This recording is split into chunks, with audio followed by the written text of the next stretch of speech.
Good morning or good afternoon.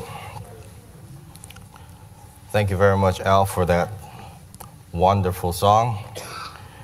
I have a little bit of a cold, so my voice was getting a little closer to yours this morning. But hopefully the precious Lord will take me through the sermon. Certainly good to be here, brethren. I believe they were having some problems with the internet earlier, but I don't know if it's solved yet. But if it is, welcome to those that are watching on the web as well. There's a commercial, I think it was on television, where it was depicting parents not taking days off when they were sick. I forgot the product. I had to take something similar this morning. But speakers or preachers can't take the day off either. And neither will kings and priests in the millennium. There's too much work to be done. There's too much knowledge that needs to be emanated. There's a training ground that we're in now which we need to be a part of. And as been mentioned, some of the theme through this Feast of Tabernacles, there's been, this year particularly, a lot of gloominess in the news. There's a lot of issues going on around the world. And there are a lot of times where these things are happening and people seem to be losing hope in this world. They question what to do to improve their current situation. Whether they're impoverished or not, or going through challenges, finding a job, challenges, putting food on the table. They have aspirations for better all across this world. There are unrealized dreams in this world. We talk about in this country having the American dream of being able to own your own home, being able to live in a middle-class home and society, be able to afford to pay your taxes and all the bills that come along with it, to send your children to school, to college. But for many in this country, that dream can no longer be realized. In fact, I saw a study, I forgot who did it, but they said that 98% of people do not accomplish the dreams that they had growing up. 98% of people. And many people start out with dreams of becoming professionals, whether they're a doctor, nurse. For many young men and young women, they want to become athletes. And they make goals to become a great football player, a great basketball player, a great tennis player. And sadly for many, those dreams are never, ever realized. People often send their children to the best schools that money can buy for them to get the education to get them ahead in life. They often send their children that have aspirations of becoming players of tennis to the best coaches, spending thousands upon thousands of dollars, hoping that that child can become a professional tennis player. But there are challenges in this world. And there are particular challenges for people who want to keep God's law. We're not immune from the challenges in this world. There's a story I read of a young man that wanted to become a good basketball player someday playing the NBA. He and his family are devout Jews. And he was touted as becoming, according to them, the Jewish Michael Jordan. He had challenges in school. He was very good. He was averaging 35.8 points per game. His parents sent him to one of the best colleges that will be able to fit in with his schedule. And he also was receiving scholarship opportunities at the time because he was going to be playing Division I basketball. And they decided that maybe Maryland would have been a good college to go. But it didn't quite work out the way they intended. He wasn't getting the playing time that he was needed to be able to recognize by other schools. They started out with a coach and then they changed the coach. And the new coach started to say, well, if you need more playing time, you're going to have to come to Friday and Saturday practices. He had never had that problem in high school. So he switched schools. It so happened that when he switched schools that year, his school went 12-17, and Maryland actually won the title. They won the title without him.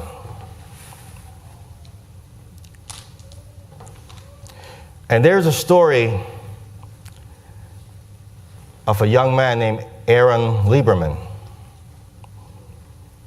who tried to live the most balanced life as an Orthodox Jew and a basketball player.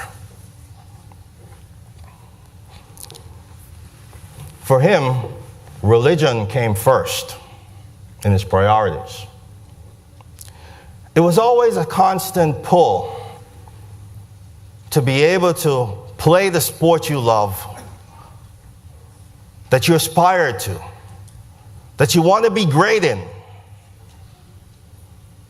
and also keep the laws that you were taught as a young man you needed to keep. That you needed to be away from basketball when Shabbat rolls around. That you couldn't play on Yom Kippur.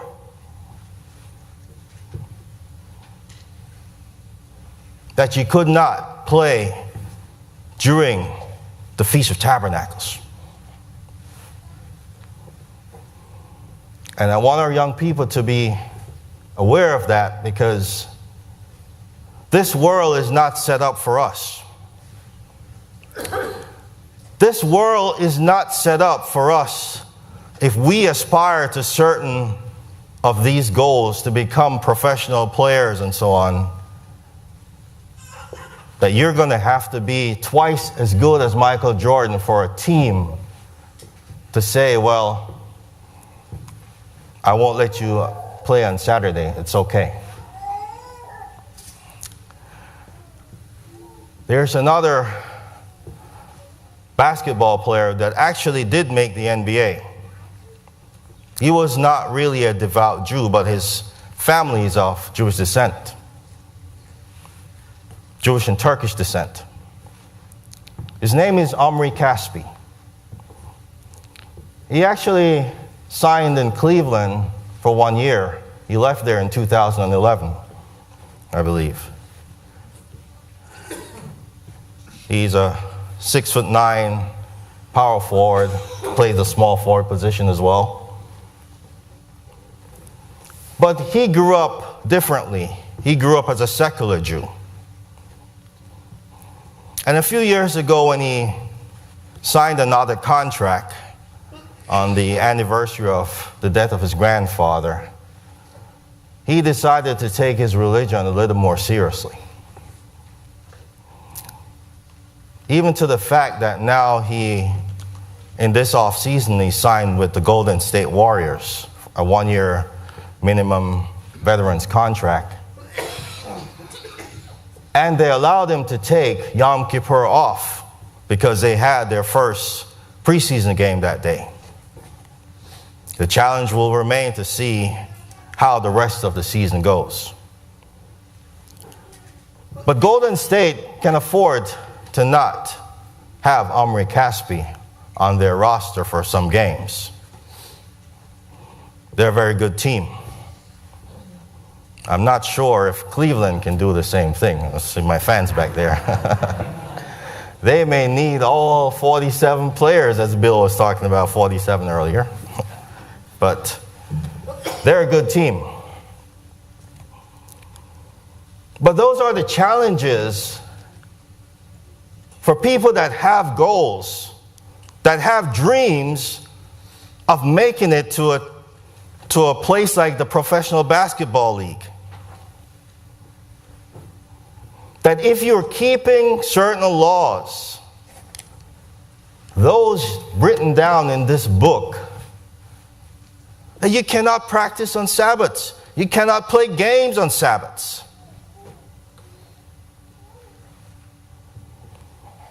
And so, many of good players, that particular dream never gets realized. They may end up like Aaron Lieberman, who is in marketing in his family's business now, after being a player at Tulane. He realized how difficult it is to be an Orthodox Jew and play professional basketball.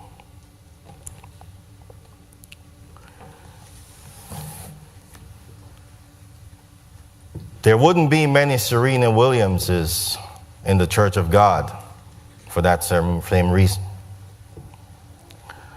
You'd be able to play and get to a semifinal, but you could not play in the finals because they're all played on the Sabbath. As good as she would have been, she would not have won a single major. You need to think about that. But people aspire to these dreams, and nobody will tell them not to follow your dreams. No one would tell a Michael Jordan not to follow his dreams to become as good a basketball player as he is. No one would tell someone who is going to Knoxville, Tennessee, or Nashville, Tennessee, to become a country musician, not to follow their dreams. This world encourages and says that whatever you desire, you should go after it. You desire to become a good banker? Go after it. Let nothing get in your way, not even religion. But is there something wrong with someone want to follow their dream of being in the kingdom of God? Would the world tell you that there's something wrong with following the laws of the Bible to be in the kingdom of God? Hopefully there are a few people here, a couple hundred online maybe, who will not have a problem with that. Who will not have a problem with that narrative of following your dream of being a member of the God family.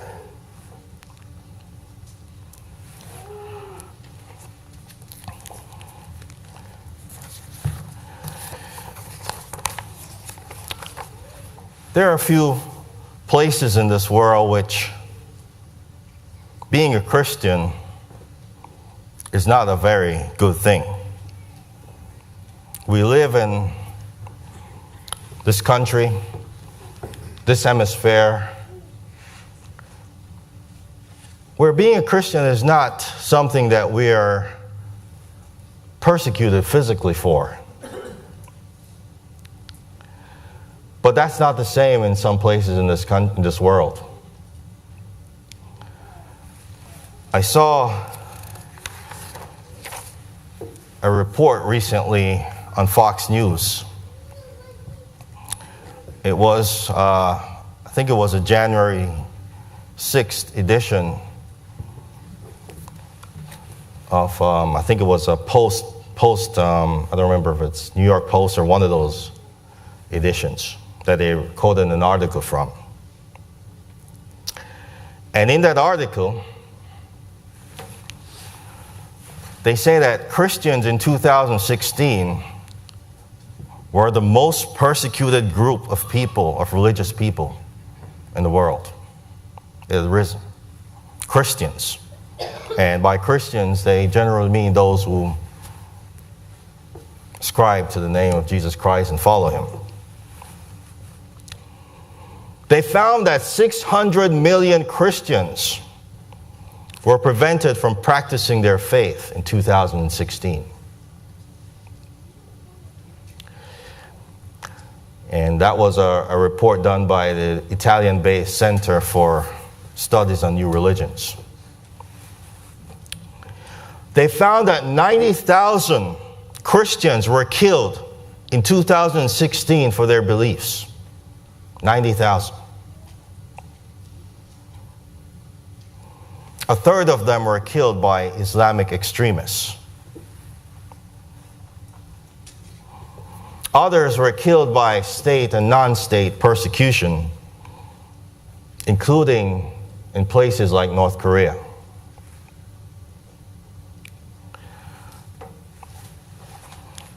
And I'll read this quote that they had on the website as well.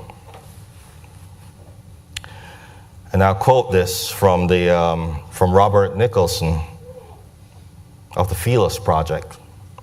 He says that there are many places on earth where being a Christian is the most dangerous thing you can be. Those who think of Christianity as a religion of the powerful need to see that in many places it's actually a religion of the powerless, and that the powerless need to be protected. That's a quote from that person that runs the Philos Project. Like I said, this world is not set up for us. The laws and rules of engagement have changed a lot. They don't match up with God's laws. And this world is not going to do us any favors. But there's a coming kingdom. And as we're here at the Feast of Tabernacles, we do well to remember that promise that was given to Abram. All he wanted was an heir instead of Eliezer of Damascus. He wanted a son. And God took him out and showed him one day how numerous his descendants would be. He told him to count the stars in heaven. And if you go out on a clear night, you'll see how difficult that would be. Because I can remember going out to look at the stars, and as soon as I think I've counted a bunch of them, more seem to appear. It's a good thing Abraham didn't put a number on it. He couldn't. It was innumerable. It's a good thing he didn't say 144,000 stars. Because God's plan is that there are going to be an innumerable number of people in his kingdom born into his family. As much as the sand on the seashore. And if you will turn, please, to the book of John, chapter 14, we'll see that wonderful promise that we're given. For those who dream of becoming a member of the God family, who want to realize that dream. John chapter 14. in verse 1 reads, "Let not your hearts be troubled. Believe in God. Believe also in me. For in my Father's house are many rooms. And if it were not so, I would have told you. And I go to prepare a place for you.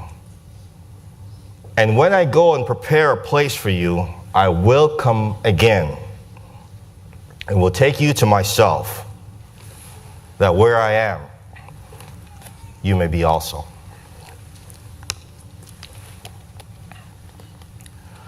There are so many quotes about following dreams. Some attributed to very famous people, some left unattributed.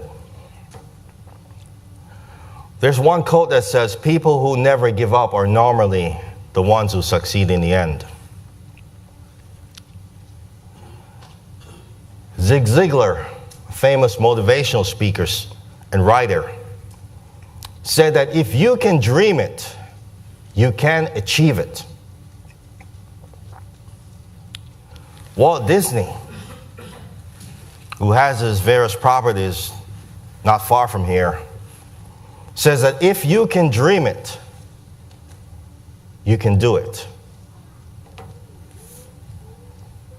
And these were visionary people who had large dreams of succeeding in areas that no one had succeeded in before. And they worked diligently for what they believed in, for what they dreamed in about. But we have such a greater promise and hope than that.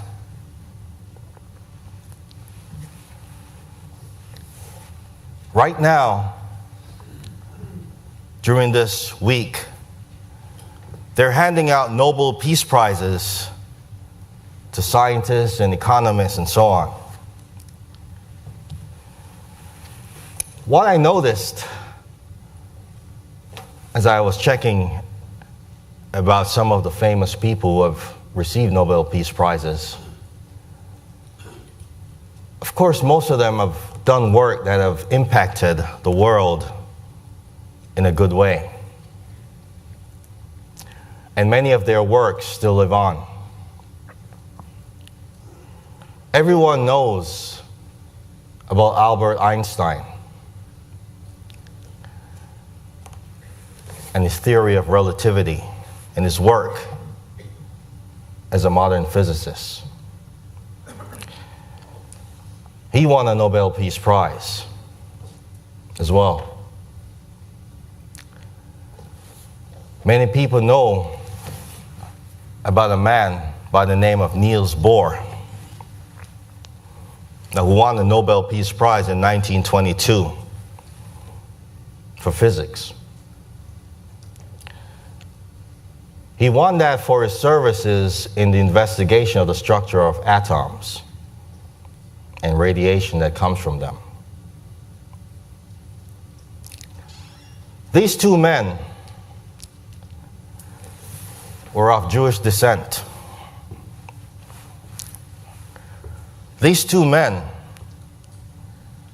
contributed to an issue that this world has faced, is facing now, and will face in the future. These two men were part of what was called the Manhattan Project. When they came to the United States, fleeing the persecution of Nazi Germany, where they persecuted a lot of scientists. Niels Bohr would later say and proclaim that he's an atheist. That may not be a surprise for most people who think of a scientist. Albert Einstein, though you would have a belief in a God, he would claim to become an agnostic. But he would later also regret his role in sending a letter to President Roosevelt that encouraged the United States to create a nuclear weapon because he feared that Germany would create one first. The works of these men who got their visions about the atom and about the theory of relativity from a dream still live on and still will resonate in the history of mankind and the problems that we're going to face of an impending nuclear war.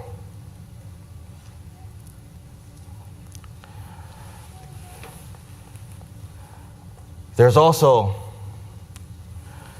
another man I was looking at, his history and his Nobel Peace Prize. There are many people I could look at,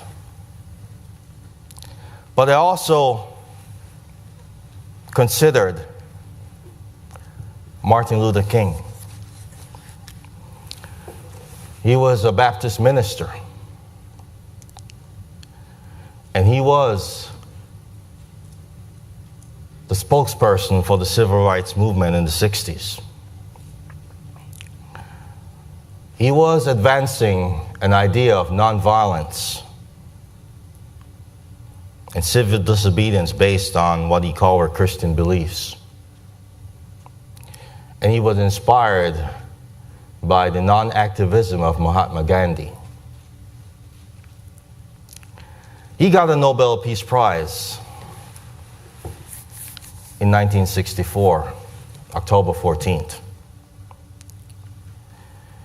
And he gave one of the more famous speeches, as most people would know, is "I Have a Dream" speech.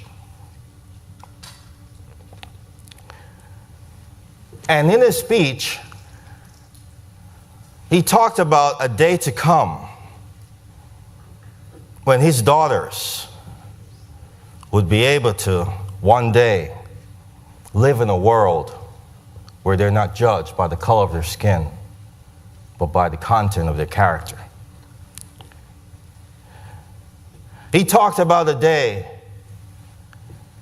when the sons of slaves and the sons of former slave owners would one day sit down and talk together.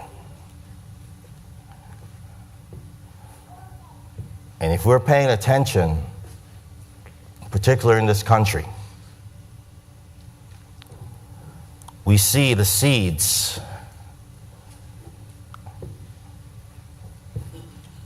of inequality, and we see the seeds of what that can do to a nation. These men, at one point in history, were taught to be some of the most dangerous men that lived because of their ideas and their dreams.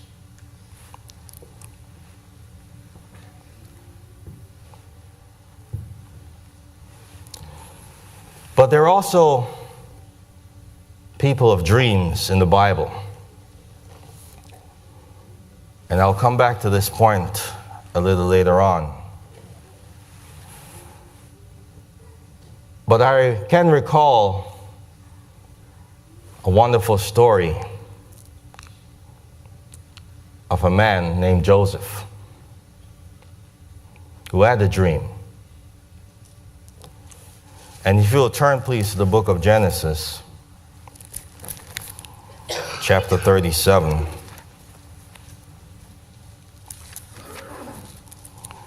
We'll read portions of the story in Genesis chapter 37.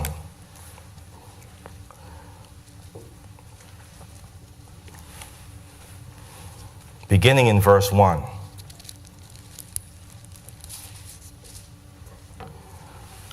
So it says that Jacob dwelt in the land of his father's sojournings, in the land of Canaan. And this is the history of the family of Jacob. Joseph, being 17 years old, was shepherding the flock with his brothers, and he was a lad with the sons of Bilhah and Zilpah, his father's wives. And Joseph brought an ill report of them to their father. Now Israel loved Joseph more than any of his children, because he was a son of his old age. And he made him a long robe with sleeves.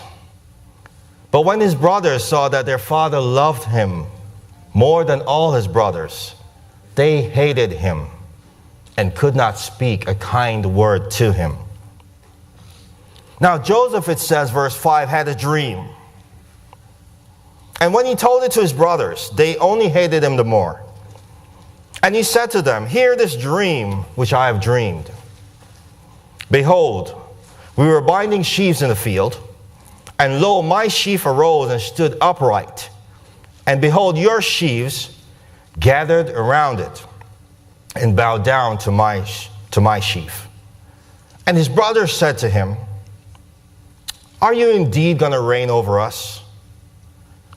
Or are you indeed going to have dominion over us?" And so they hated him yet the more for his dreams and for his words. Then he dreamed another dream, verse 9, and told it to his brothers. Behold, the sun, the moon, and 11 stars were bowing down to me. But when he told it to his father and to his brothers, his father rebuked him and said to him, "What is this dream that you have dreamed? Shall I and your mother and brothers indeed come to bow ourselves to you?" And his brothers were jealous of him. But his father kept the saying in mind. And you know the story very well, so I'll drop down a few more pages to a few more verses to verse 17. Verse 17.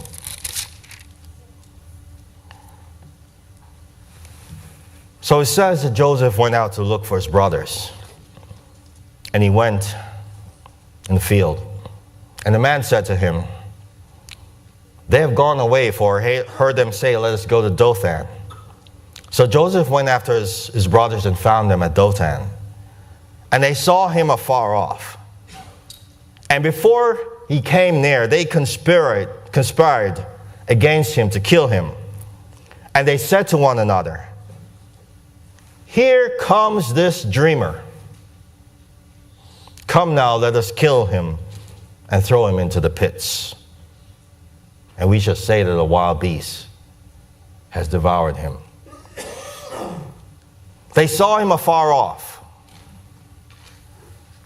a young man that was dreaming, and God gave him this vision that one day his brothers, his father, would be bowing down to him. Didn't know how that was going to happen. But as you know the story, he got sold into slavery in Egypt. And in Genesis chapter 50, we see the outcome of that dream. Genesis chapter 50.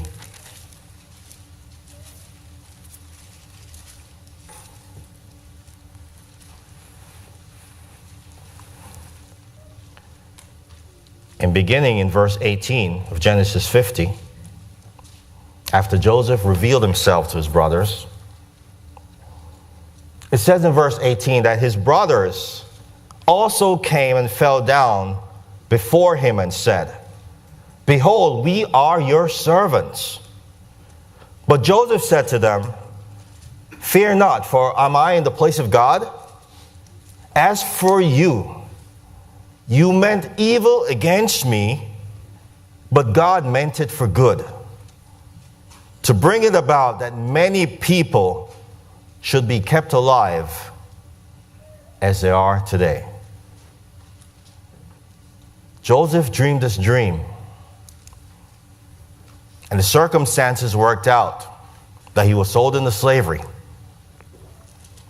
And the dream occurred, and it fulfilled itself the way God had intended it for good. There's also another person that dreamed in the Bible, and his name was Peter. And I give these examples to make the point I'm going to make later on, because these are relevant to our times.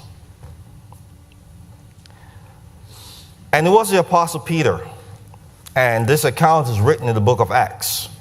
This was referred to in one of the seminars, I believe, yesterday.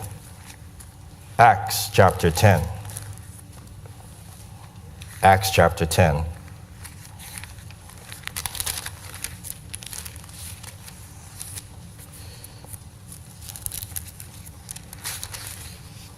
Breaking into the story in verse 9. It says, the next day, as they were on their journey and coming near the city, Peter went up on the housetop to pray. And it was about the 6th hour. And he became hungry, and he desired something to eat. And while they were preparing food, he fell into a sleep, a trance.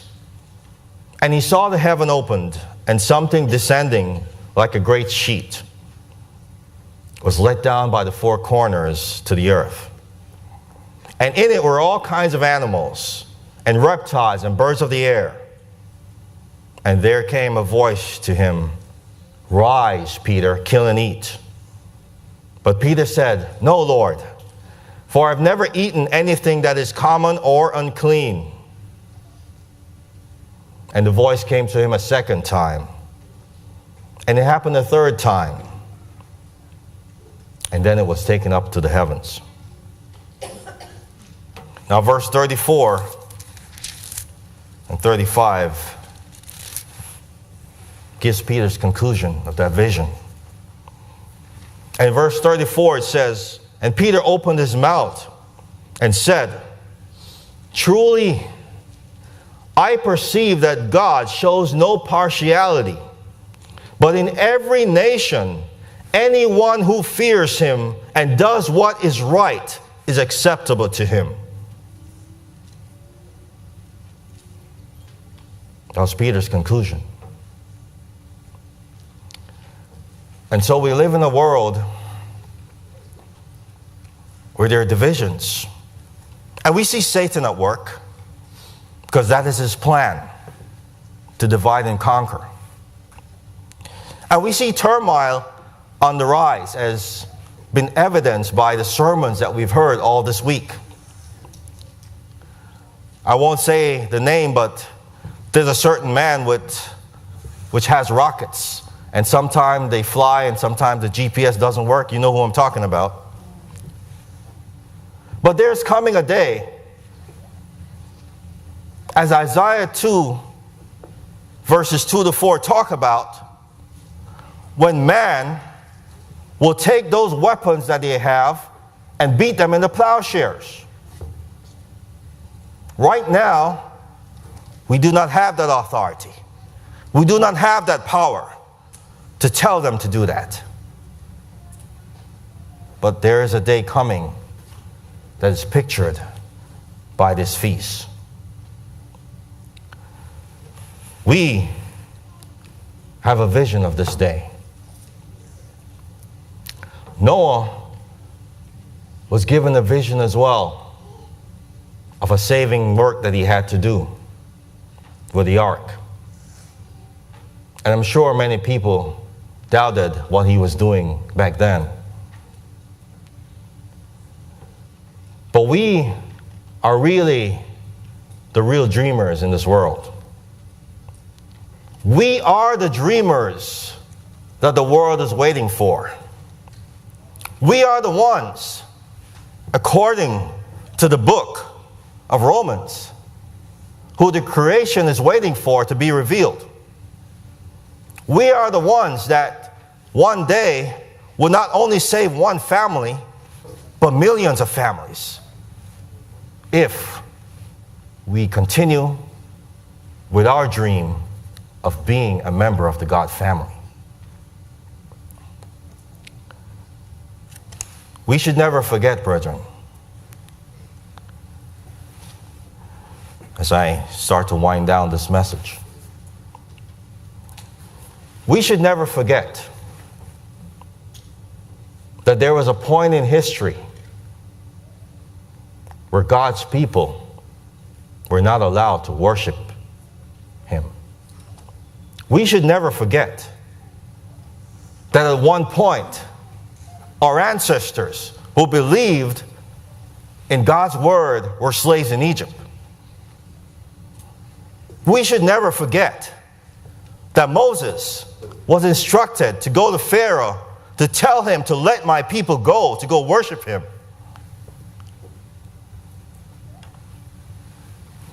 And we should never forget that God is no respecter of persons. The God who created all mankind in His image, the God who sent His Son, His only begotten Son, to die for the sins of the entire world, is the same God who says that His house shall become a house of prayer for all people. He is the same God that has prepared a kingdom, and He's coming to tabernacle with His people. And it's the same God that we will see, for we shall be like Him, for we are joint heirs with Christ. There's a song that Paul McCartney had a dream about, and he wrote. Maybe tomorrow night some of you will sing it at the karaoke.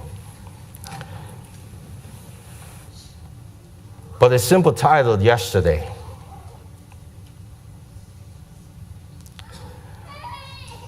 And he talks about all the yesterdays in that song. But I will look forward one day to living in a world where I'm not concerned with yesterdays, for there are going to be too many tomorrows to look forward to. I close in the book of Zechariah, chapter 14. Zechariah, chapter 14. Zechariah, chapter 14. Which pictures the beginning of that time. And verse 16, Zechariah 14, and verse 16 says, "Then everyone that survives of all the nations that have come up against Jerusalem shall go up year after year to worship the King, the Lord of hosts, and to keep the Feast of Tabernacles." That is a world that I'm dreaming about. When God is dwelling with man. That is a world where all weapons will be destroyed. That is a world when everyone, regardless of what nation they're in, how they look, what their standing is in this life, as long as they follow the true God, will be able to sit at the welcome table in His kingdom. So I'm not afraid of what will happen in this world. I'm not afraid of how people will judge you for dreaming of becoming or wanting to become a member of the God family. I'm not afraid of what people will say. For as I walk, what matters is that I walk in the direction that God is leading me. And it doesn't matter if people want to say, here comes that dreamer.